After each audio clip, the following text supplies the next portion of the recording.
Should you still buy iPhone 8? Well, I've had the iPhone 8 for about 9 months now, and I want to share with you the experience I've had with this device and if it's still worth it. Now, the iPhone 8 is definitely the least popular iPhone that's probably out there in terms of all of them. I mean, I looked it up and I seen that it's actually number 10 on that list. So I'll show you, I'll leave a link down below where I seen that list. But at the same time, you know, the iPhone 8 is also cheaper than an iPhone 10, gives you most of the same specifications, but the iPhone 10 easily overshadowed this phone because of its OLED screen, its newer design, it's the future of the iPhone. And when we talk about should you still buy it, think about the forward-thinking perspective as in a few months down the line, because we're only 3 months away from an LCD iPhone that's going to replace the iPhone 8. So Apple also introduced the iOS 12 just about a month ago, and that's going to improve the speed of older iPhones. So that makes this even a harder sell in the iPhone 8. So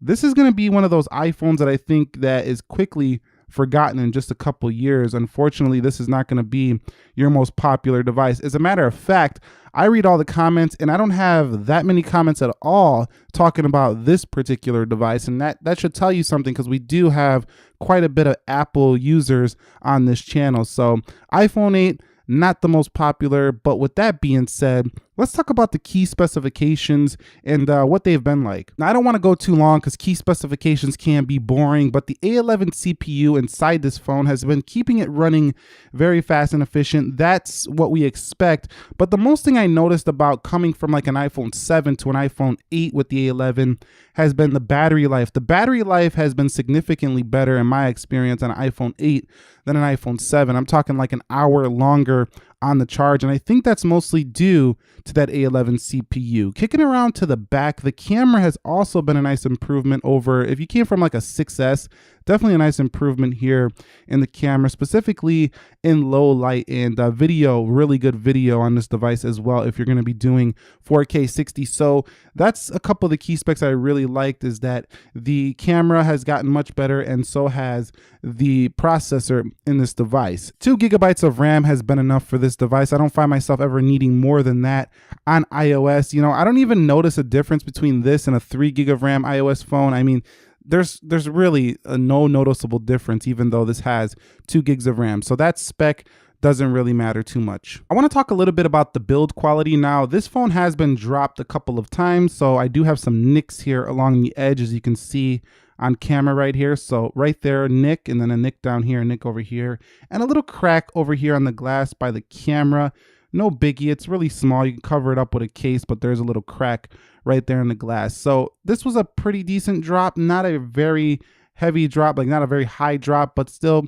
So the glass, you know, keep this thing in a case, because I got lucky with this one. If this drops again, this thing might just crack all the way down the back. So not really feeling these glass feels of 2018 when it comes to their fragility, but I do like the fact that it feels a little more premium. A little bit more on that display. The display definitely gets bright enough. LCD is one of the easier displays I found to see outdoors. OLED, some of the new ones on the Samsung phones have been pushing up the brightness, so those are pretty easy as well. But this wasn't too bad to see outdoors, and the display has good viewing angles. It kind of looks like a MacBook Retina display on the iPhone, you know, 8, like the older MacBook Retina display, like from 2015.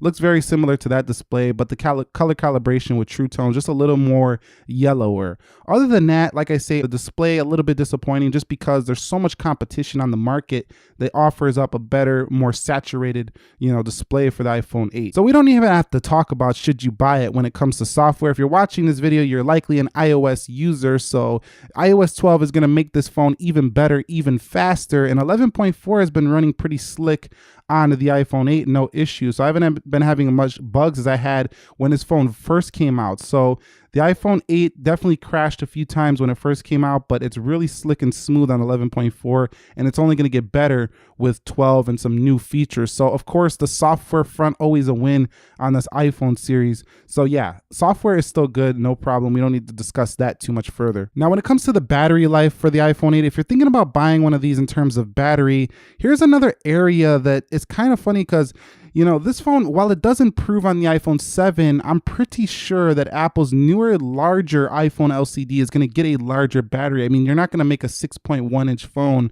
with a less efficient battery. So this, again, when they upgrade to the new LCD iPhone, this is going to be improved as well. And I think we're going to do away with, having two LCD phones. There's just going to be one this year that should replace the Plus series and this series. So while battery life on this can easily get you through a day, if you're a heavy user, you might want to stick it out and just wait for the LCD iPhone coming later this year. But battery life overall, I'm getting a solid 5 hours screen time and usage, definitely most of the day.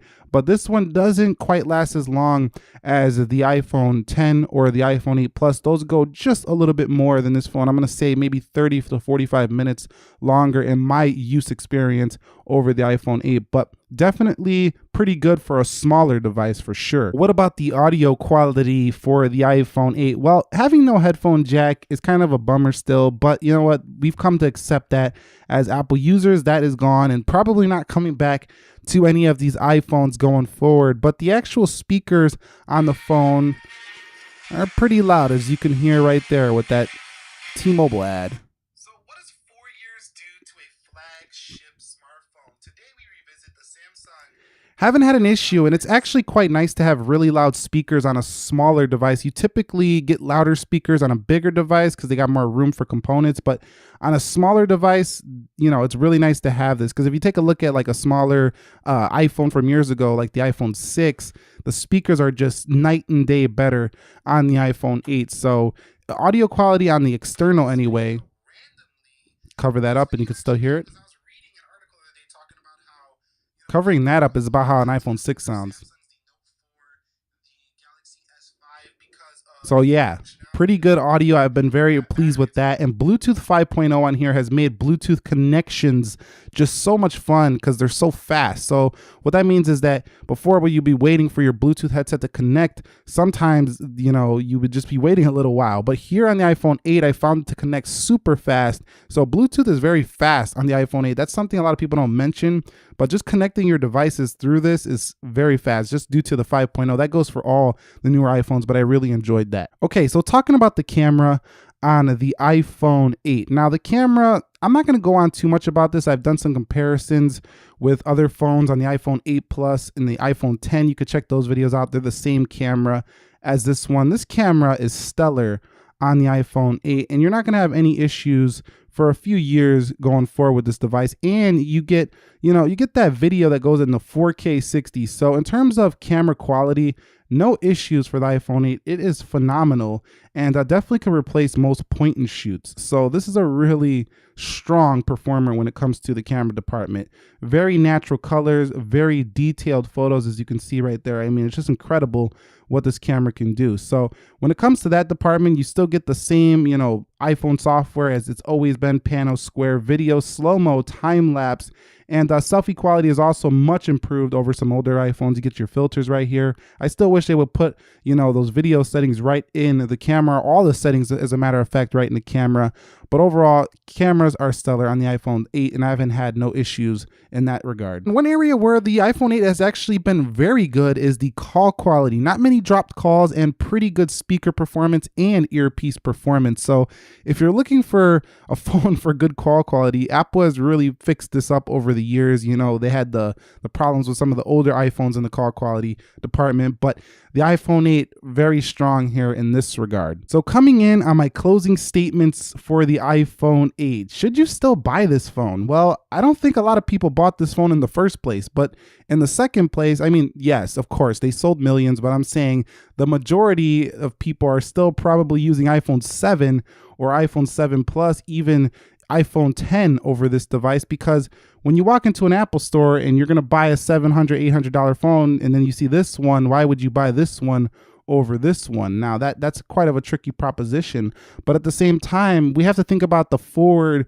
or the future of Apple. In just a few months, we're going to have an LCD iPhone that is going to replace this and the iPhone 8 Plus, and then you're quickly going to feel like you're using a dated phone. So that's my main, gripe with the iPhone 8 is that even though it has the internal guts of all the newer devices of 2017, it still feels trapped in an old era of design. Like the iPhone 6, you can't tell them apart really, except for the back of them. And then you get a case on, you really can't tell them apart. But if you're looking for a phone that just gets the job done and does it well and doesn't really stand out or is not that flashy, then the iPhone 8 probably is still a good pick for you. So would you still buy an iPhone 8? Comment that down below. Did you buy one? Share your experience with the community in the comments section. And if you haven't subscribed, consider subscribing for more videos like this. Nick here helping you to master your technology. I will catch you all in the next episode. Thank you very much for watching, and peace.